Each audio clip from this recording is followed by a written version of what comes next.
제가 먼저 읽겠습니다. 이에 예수께 묻자마 이르되 어찌하여 서기관들이 엘리야가 먼저 와야 하리라 하나이까? 이르시되 엘리야가 과연 먼저 와서 모든 것을 회복하거니와 어찌 인자에 대하여 기록하기를 많은 고난을 받고 멸시를 당하리라 하였느냐? 그러나 내가 너희에게 이르노니 엘리야가 왔을 때 기록된 바와 같이 사람들이 함부로 대화하였느니라 하시니라. 이에 그들이 제자들에게 와서 보니 큰 무리가 그들을 둘러싸고 서기관들이 그들과 더불어 변론하고 있더라. 온 무리가 곧 예수를 보고 매우 놀라며 달려와 문안하거늘 예수께서 물으시되 너희가 무엇을 그들과 변론하느냐? 무리 중에 하나가 대답하되 선생님, 말 못하게 귀신 들린 내 아들을 선생님께 데려왔나이다.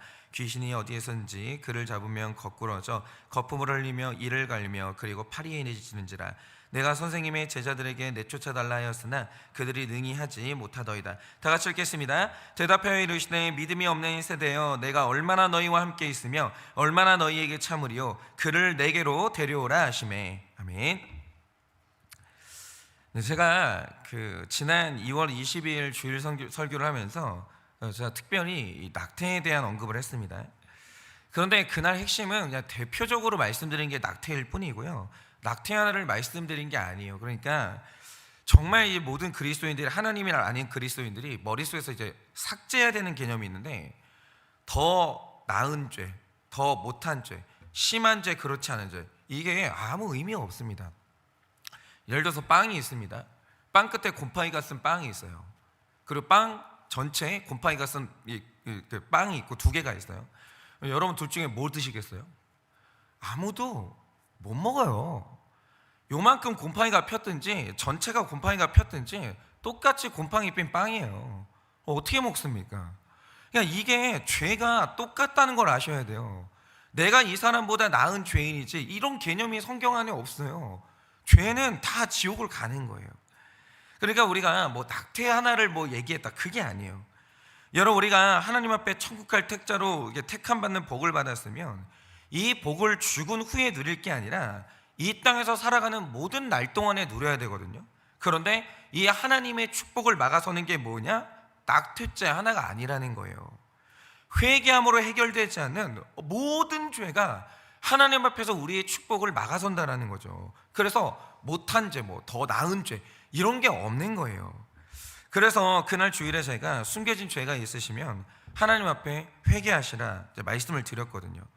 근데 제가 정말 그 주에 너무 감사한 게 뭐냐면, 여기저기서 이제 너무 귀한 이제 죄 고백이 있었는데, 특별히 우리 청년들 중에서 몇 분이 저에게 연락해서 자신의 숨겨졌던 죄를 이제 고백해 준 친구들이 있었어요.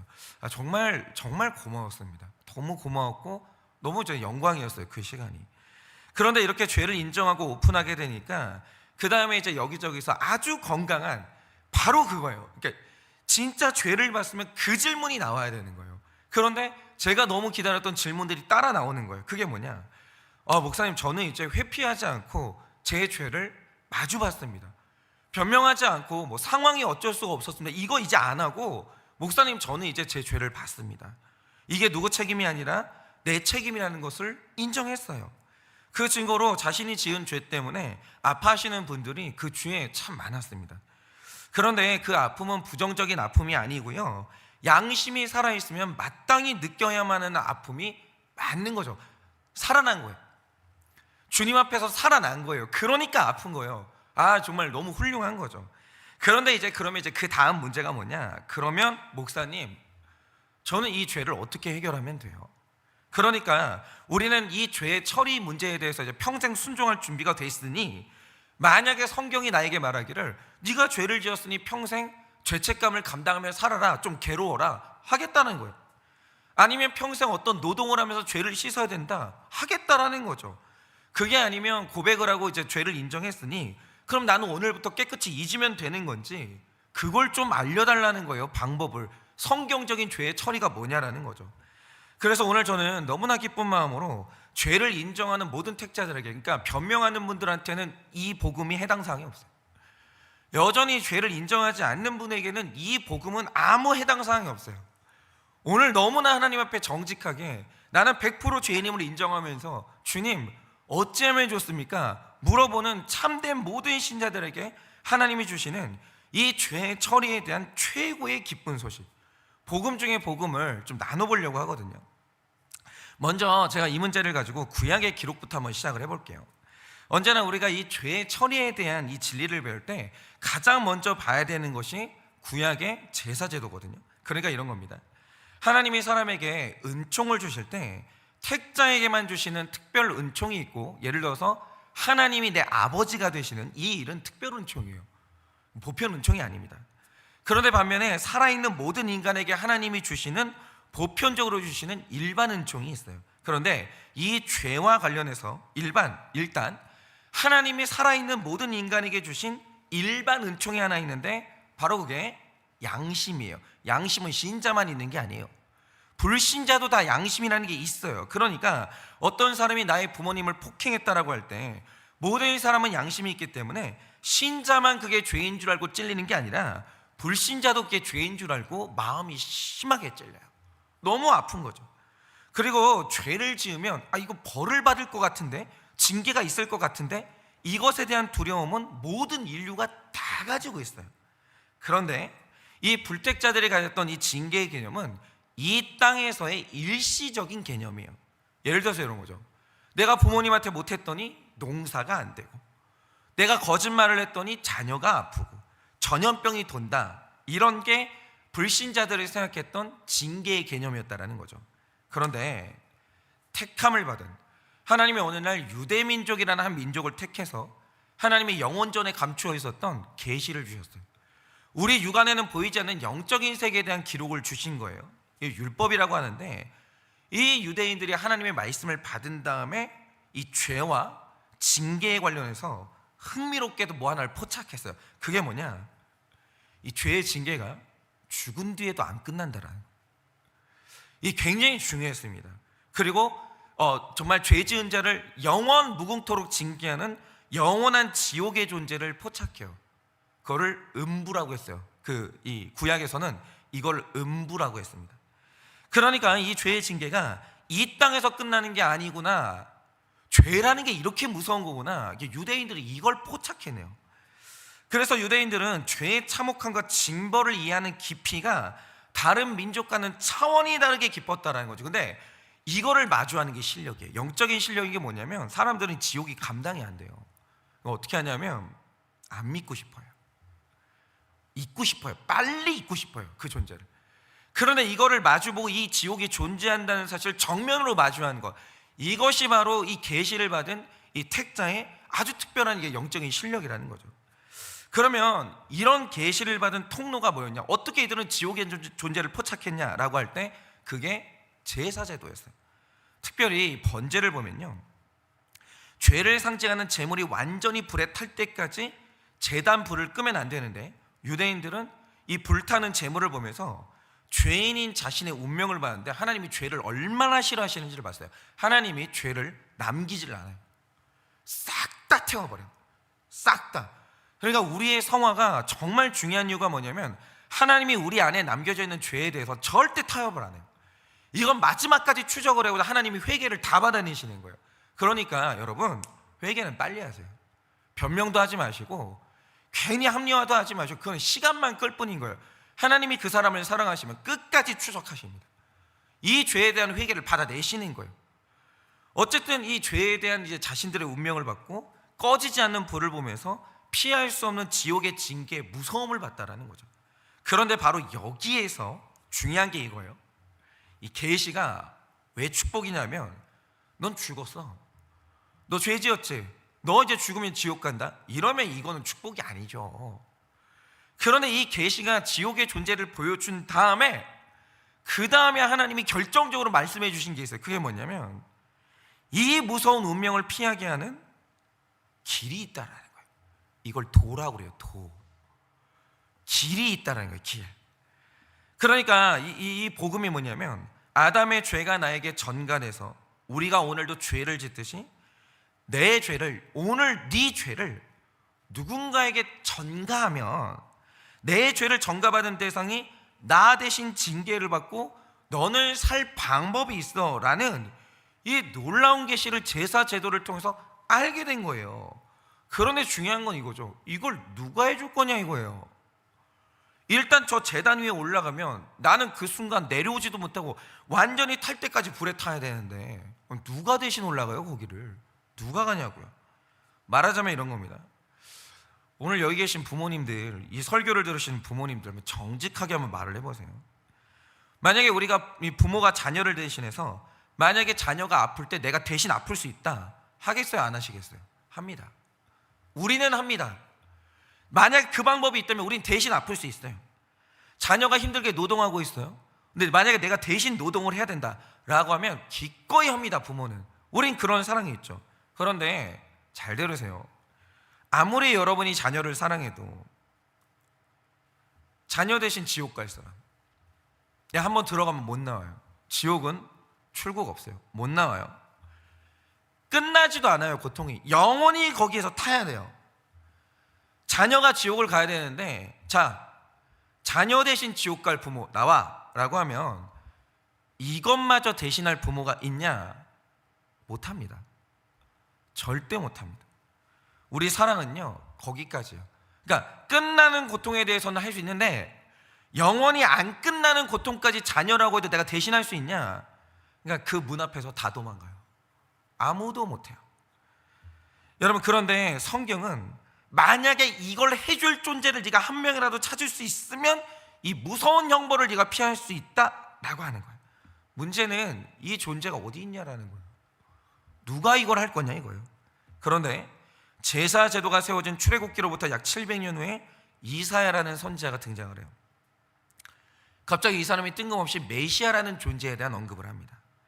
그런데 이 메시아와 관련해서 굉장히 중요한 동사 하나가 등장하는데 특별히 이사야 53장 6절을 보면 이 메시아에 대한 사명, 메시아가 감당하는 사명에 대해서 이런 단어가 등장을 해요.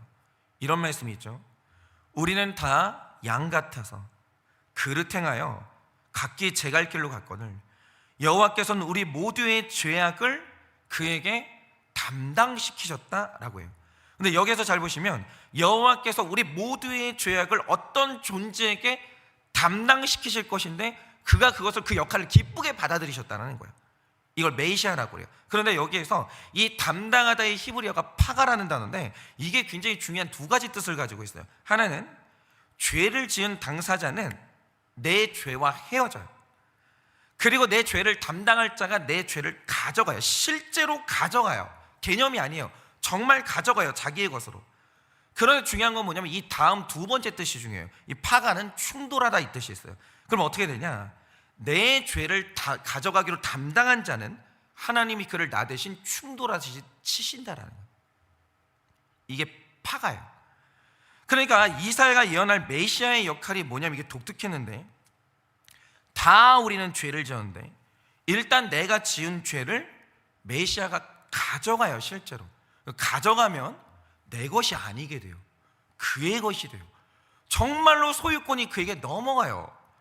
그리고 나는 그 죄와 이제 완전히 상관이 없어져요. 헤어지게 됩니다. 그런데 그게 끝이 아니라 메시아가 내가 당해야 될 이 징계를 그가 대신 당하기 시작해요. 이 독특한 단어, 이 파가라는 단어가. 그런데 이 신비로운 이 메시아의 사역을 이사야가 뭐라고 표현했냐?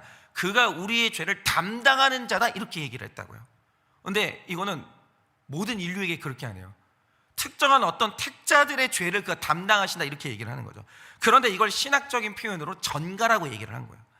그래서 이 예언이 등장한 이후부터 사람들이 메시아를 기다려요. 길이 있어. 그걸 대신해 줄 사람이 있다는 거야. 그러면서 이 메시아를 기다렸는데 740년이 지난 어느 날 30살의 한 남자가 유대 갈릴리 땅에 등장을 해요. 그리고 자신이 이사야가 예언한 메시아라는 이 결정적인 메시지 단서를 하나 남기는데 그게 뭐냐? 여러분은 예수님이 하신 모든 말씀 중에서 오늘 이 주제와 관련해서 정말 중요한 말씀 하나를 아셔야 돼요. 그게 뭐냐? 마태복음 11장 28절을 보면 이 남자가 이렇게 유명한 말을 하는데 이런 얘기는 어떤 선지자도 얘기를 안 했어요. 뭐라고 얘기했냐? 이렇게 얘기합니다. 수고하고 무거운 짐진 자들아 다 내게로 오라 내가 너희를 쉬게 하리라 라고 하는데 이 말씀을 잘 보세요. 이건 선지자 중에 누구도 이 얘기를 안 해서 이건 메시아만 하는 얘기예요. 여기서 우리 모두를 수고하게 하는 이 무거운 짐은 먹고 사는 근심 이런 게 아니에요. 우리 어깨 위에 끝도 없이 쌓이고 있는 이 죄를 의미하는 것이고, 죄를 지은 사람의 정해진 운명인 지옥이 우리의 마음을 오늘도 수고하게 하는 거예요. 살아갈수록 이게 확정이 돼요. 내가 지옥에 가야 된다는 게. 이게 지금 무서운 짐이 되고 있거든요. 그런데 이전에 어떤 선지자도 이런 말을 한 적이 없는데, 이 남자가 갑자기 하는 말이 뭐냐, 너를 수고하게 하는 그 무거운 짐을 나에게 가져오면 넌 쉬게 된다, 이렇게 얘기하는 거예요. 내가 너를 쉬게 한다라고 하는 거예요. 근데 여러분 생각해 보세요. 무거운 짐을 지고 있는 한 절대로 쉴 수가 없거든요. 그러나 이 남자가 나를 쉬게 한대요. 우리는 완전히 쉴 수 있대요. 그러니까 어깨에 무거움이 없어지는 거예요. 그러면 이 짐진 자가 쉬는 방법이 뭐냐, 나는 그 짐을 벗는 데서 끝나는 게 아니라 누가 내 짐을 받아서 자기 대신 그 짐을 지고 가는 게 중요한 거예요.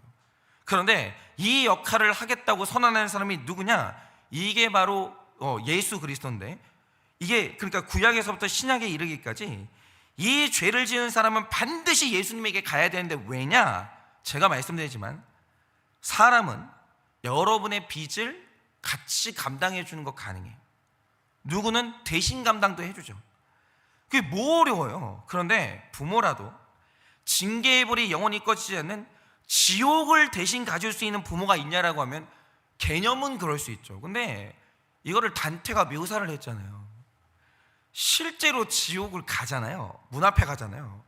다 울어요. 이게 너무 무서워서 떨려서 그 앞에서 눈물을 터뜨리지 않는 사람이 없다는 거예요. 그 문 앞에 가서도 이제 여기 나오면, 한번 들어가면 나올 수가 없는 영원한 이 고통의 공간인데, 아들아 딸아 엄마가 대신 갈게, 할 수 있는 사람이 있냐? 없습니다. 절대 없습니다. 그리고 그날로 영원히 헤어지는 거예요. 그 누구도 못해요. 끝나는 고통은 감당하지만 영원한 고통을 어떻게 대신 감당하냐고요. 그런데 이걸 할 수 있는 거대한 사랑을 소유하고 그 지옥을 감당할 힘을 가진 유일한 존재가 누구냐? 하나님이신 예수 그리스도라는 거예요. 우리가 예수님께 가면, 잘 보세요, 지금 여러분에게 지옥은, 모든 사람에게 지옥은 내 지옥이에요. 천국이 내 천국인 사람은 아무도 없어요. 죄인이기 때문에. 다 지옥이 내 지옥이에요. 근데 이 신비가 뭐냐면, 우리가 예수 그리스도를 믿고 의지하는 순간 내 지옥이 예수님의 지옥이 돼요. 그러니까 이거를 조금도 가감하면 안 돼요. 예수님이 내 지옥을 떠안으신 거예요. 내 지옥이 예수님의 지옥이 돼요. 이게 구원이에요. 예수님이 자기는 이렇게 본인은 천국에 있고 너를 지옥에서 꺼내줄게, 이게 아니라니까요. 이게 이 복음의 신비인 게 뭐냐면, 내 지옥이 그의 지옥이 되는 거예요. 그가 지옥을 감당하신 거예요. 그러니까 그가 우리에게 넘겨받으시는 것은 단순히 우리의 근심, 걱정, 상처, 이게 아니고요, 내 지옥을 그가 받으신 거예요. 그러나 택자는 그걸 해주시는 예수님을 만난 사람들이란 말이에요. 만난 사람들. 이 예수님을 죽을 때까지 못 만나는 사람이 있단 말이에요. 근데 우리는 이 예수님을 만났다라는 거예요. 내 하나님으로. 그러니까 이 택자에게 이 전가의 원리가 얼마나 복되냐면요, 여러분이 어떤 죄를 지었든지 간에 예수님이 그걸 가져가신다고요. 그러니까 내가 그걸 넘기면 되는 거예요. 그러면 그날부터 지옥하고 나하고 아무 상관이 없는데, 일시적으로 상관이 없는 게 아니라 영원히 상관이 없어요. 이제 아예 상관이 없어요. 여러분이 이제 지옥을 상정을 안 해도 되는 거예요. 그냥 무조건 천국을 가요. 그리고 즉시 예수님이 내 지옥을 가져가시는 순간 즉시 하나님의 용서와 축복이 공급이 되기 시작해요. 그리고 바로 이게 신학이 말하는 가장 복된 교환이에요. 나의 지옥을 예수가 가져가고 예수가 나에게 축복을 가져오는 이 어마어마한 교환이 일어나기 시작하는 거예요. 여러분, 예수님을 믿고 그에게 찾아가는 모든 수고하고 짐진 자는 바로 이 복된 교환이 일어난다라는 거예요. 이거를 믿지 않으려면 예수 믿을 이유가 없는 거예요. 그러니까 이것도 감당이 안 되는 거예요, 사람은. 이걸 해주는 메시아가 있다고? 진짜 이 일이 일어난다고? 근데 그게 복음의 능력이에요. 그게 예수가 구약에서부터 하신다고 하는 역할의 이 예언이에요. 그러니까 오늘 예수님이 이 말씀을 보세요. 오늘 말씀 전에 예수님이 변화산에서 초자연적인 이 존재로 변화되는 사건이 있었어요. 산 위에서 예수님이 제자 3명을 데려가서 거기에서만 이걸 보여주세요. 내가 사실은 하나님의 아들이라는 거죠. 이사야가 예언한. 어쨌든 그 일이 있고 나서 예수님이 3명의 제자들과 산 밑으로 내려왔어요. 그런데 한 아이가 지옥을 살고 있어요. 이 아이가 귀신 들려서 고통받고 있는 거예요. 그러니까 예수님이 19절에 이러시는 거죠. 아무도 이걸 감당할 적 없는 거예요. 이 아이가 살아서 지옥불에서 귀신 들려가지고 떼굴떼굴 구르고 있는데 아무도 이 지옥을 대신 살아줄 사람이 없는 거예요. 이걸 담당할 사람이 없는 거예요. 아무것도 못하는 거예요. 예수님이 책망을 하시는 거죠. 아무도 없구나. 아무도 없구나. 그런데 예수님이 또 복음을 말씀하시는 거예요. 그게 뭡니까? 수고하고 무거운 짐진 이 아이를 내게로 데려오라. 내게로 데려오라. 니들 아무도 못하지? 이거 귀신 들리고 대신 감당해 줄 사람 아무도 손을 안 대는 거예요. 아무도 못해요. 그거는. 그러자 예수님이 하시는 게 뭐냐? 이 아이를 내게로 데려오라. 다시 말씀드리지만 세상에 어떤 선지자도 이런 말 한 적 없어요. 그런데 예수님이 뭐라고 하시냐면 네 거, 네 죄책감, 네 지옥 가져오라. 네 자녀의 지옥 있지. 네 자녀가 죄 지었지. 네 자녀의 지옥을 나한테 가져오라는 거예요. 그런데 예수님께로 데려왔어요. 무슨 일이 일어납니까? 예수님이 이 아이의 짐을 담당하시는, 가져가 버리시는 거예요. 그리고 예수님이 이 아이의 지옥을 담당하시고 가져가는 순간 그 죄가, 이 지옥이 이 아이에게서 떠나가는 거예요. 그러니까 오늘 우리의 복음 되신 예수님의, 여러분 이 능력을 안 믿을 거면 우리는 예수 믿는 이유가 없는 거예요. 예수님이 얘야 얼마나 힘드냐, 얼마나 외롭냐, 내가 너와 영원히 함께 한단다. 이게 뭐예요? 이거는 사람도 해줘요. 누가 그래요? 이런 게 예수님의 위로라고. 그게 아니에요. 예수님의 위로는 뭐냐면 너 지옥 가야 되는구나. 네 지옥 내가 담당할게. 넌 다시 살아. 그러니까 사람은 말로 때워요. 예수님은 말로 안 때워요. 그가 지옥불 속으로 나 대신 들어가요. 이 어마어마한 구원의 역사가 일어난다니까요. 그래서 심리학은 그래요. 죄를 지면 사람이 양심이 있으니까 고통스럽잖아요. 심리학은 그러죠. 너의 죄책감을 망각 속으로 던져. 다 속임수예요. 그게 되냐고요? 안 됩니다. 우리는 내 고통을 담당해줄 사람을 찾아가서 책임질 힘도 없는 사람의 헛된 위로를 받는 거죠. 다 잊어버려. 그거 아무것도 아니야. 네가 아무것도 아니라고 생각하면 그건 정말 아무것도 아니야. 누가 그래요? 누가 그러냐고요? 함부로 얘기를 해요. 그거 네 잘못 아니야. 자기가 뭔데요? 자기가 뭔데 그런 선언을 하냐고요? 대신 지옥 가줄 거예요?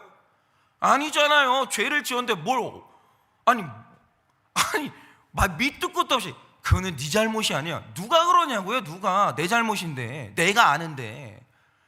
너무너무 헛된 거. 이거 다 속임수예요. 그런데 오늘 예수님이 말씀하시는 게 뭡니까? 네가 약하고 음란해서 음란을 저질렀구나. 너 살인했구나. 너 도둑질했구나. 그러니까 변명하지 마시고, 저도 그래야 돼. 변명하지 마시고, 저는 속았어요. 저는 그 당시에 어쩔 수가 없었어요. 그거 그만하세요. 언제 속았어요? 언제 어쩔 수가 없었냐고요. 처음엔 어쩔 수 없었다 할지라도 나중에 잘하면 어쩔 수 있으면 안 해야 될 거 아니에요? 안 해요? 아니에요. 나는 충분히 판단할 수 있고 안 할 수 있는데 또 해요. 우리는 그 죄를 다 지었어요. 우리는 한 사람의 인생에 평생의 상처를 남겼고, 우리는 우리의 자녀에게 가해를 저질렀어요. 우리는 우리 부모의 가슴에 대못을 박았어요. 그리고 어떤 사람들은 문자적으로 정말 사람을 죽였어요. 심지어 어떤 분들은 내 자식을 내가 죽였어요. 근데 나는 이미 저질렀고 지나간 일이에요. 시간을 되돌릴 수가 없어요. 이제 우리는 그 죄를 안고 지옥에 가야 되는 무서운 짐을 지고 있어요. 어떻게 하실 거예요? 아무도 여러분 대신에 지옥은 못 가요. 내가 가야 돼요.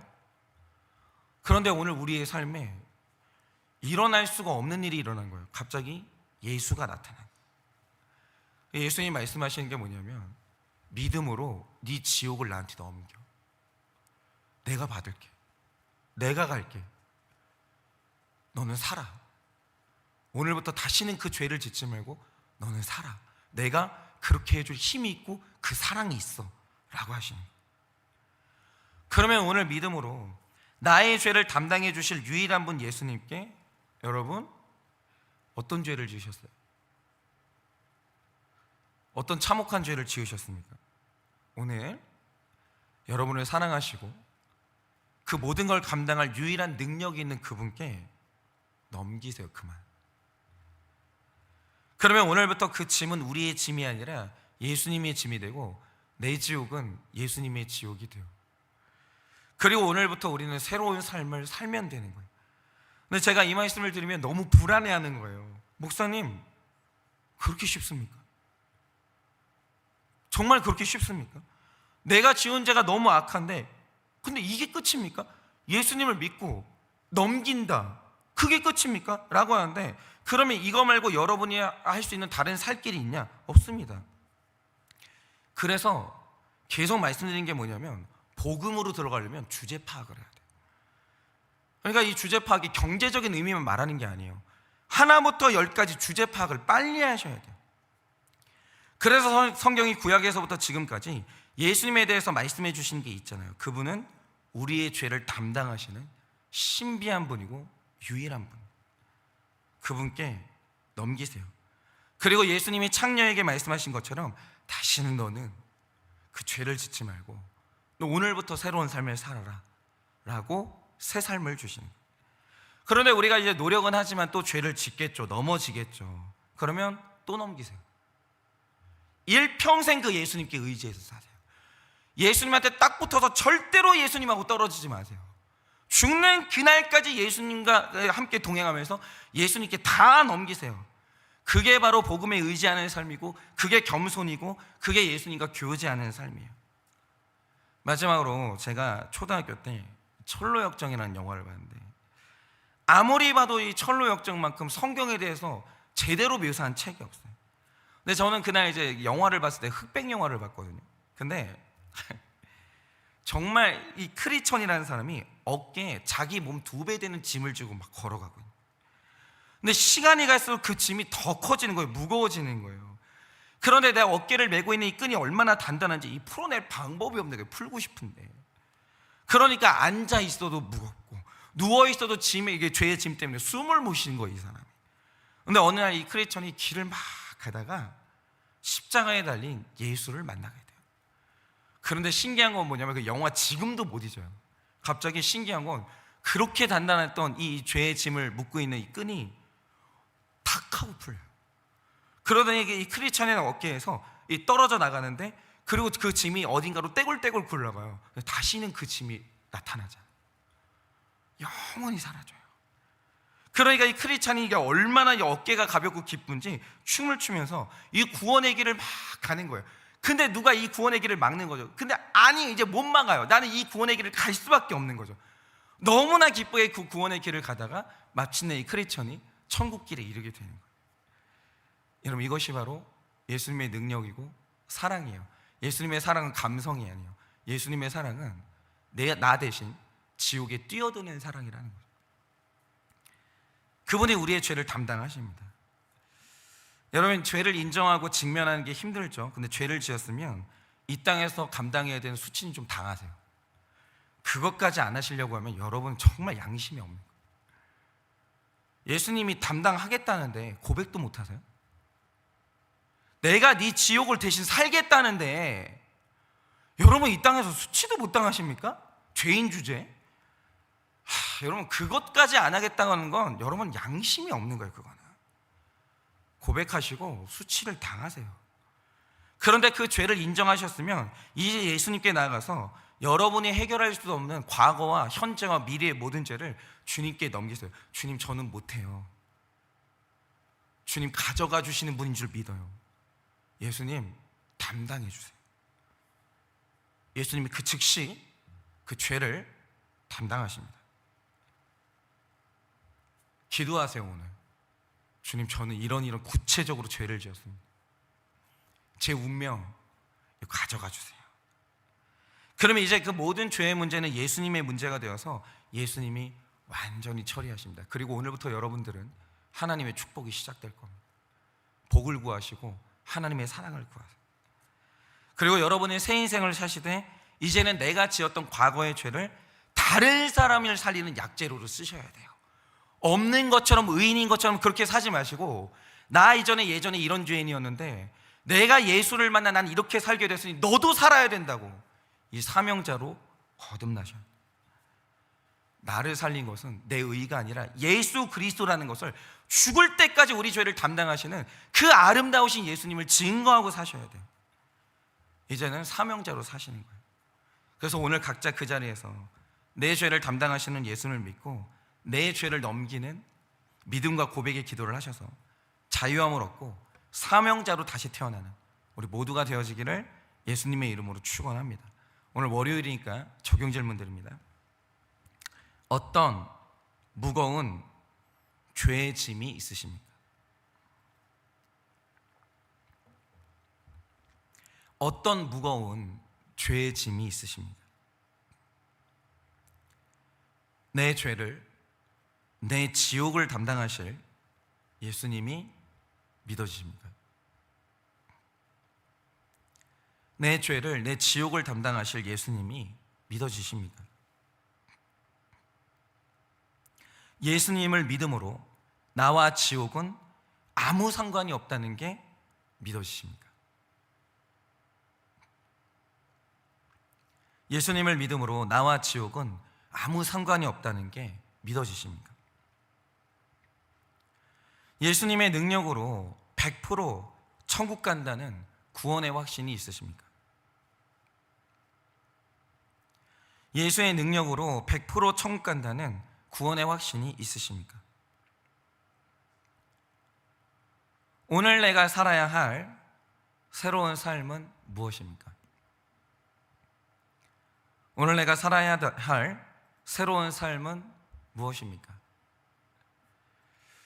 오늘 이 설교를 들으시는 우리 모든 성도님들, 오늘 예수 만나시기 바랍니다. 그리고 여러분의 모든 죄를 오늘 예수님께 믿음으로 넘기세요. 오늘 다 자유하시길 바랍니다. 이 시간에 제가 기도하고 축도함으로 예배를 마치겠습니다. 기도하겠습니다. 사랑하는 예수님, 정말 감사합니다. 예수님, 내가 무엇인데 내 지옥을 당신이 대신 가십니까? 도대체 나는 무엇인데 오늘도 나는 당신을 실망시키고 배신하고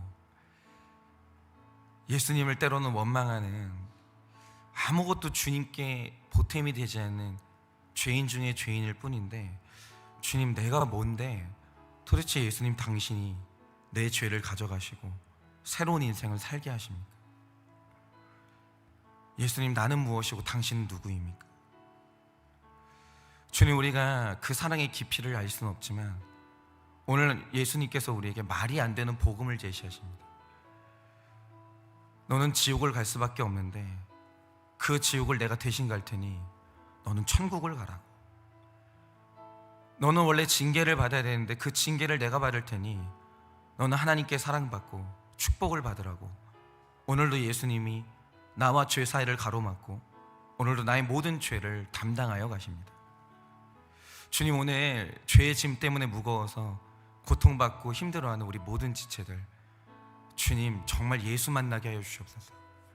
예수 믿게 하여 주시옵소서. 그래서 주님, 완전히 내 죄를 주님이 담당하셨다는, 다 가져가셨다는 그 놀라운 복음의 능력이 믿어지게 하여 주시고 오늘부터 새로운 인생을 살아 사명자로 거듭나는 우리 모두의 인생 될 수 있도록 복음의 능력을 깨닫게 하시고 큰 은혜를 허락하여 주시옵소서.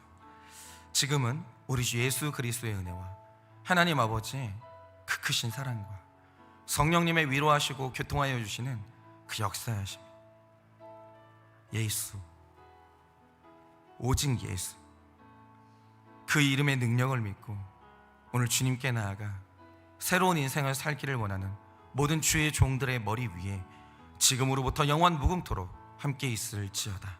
아멘.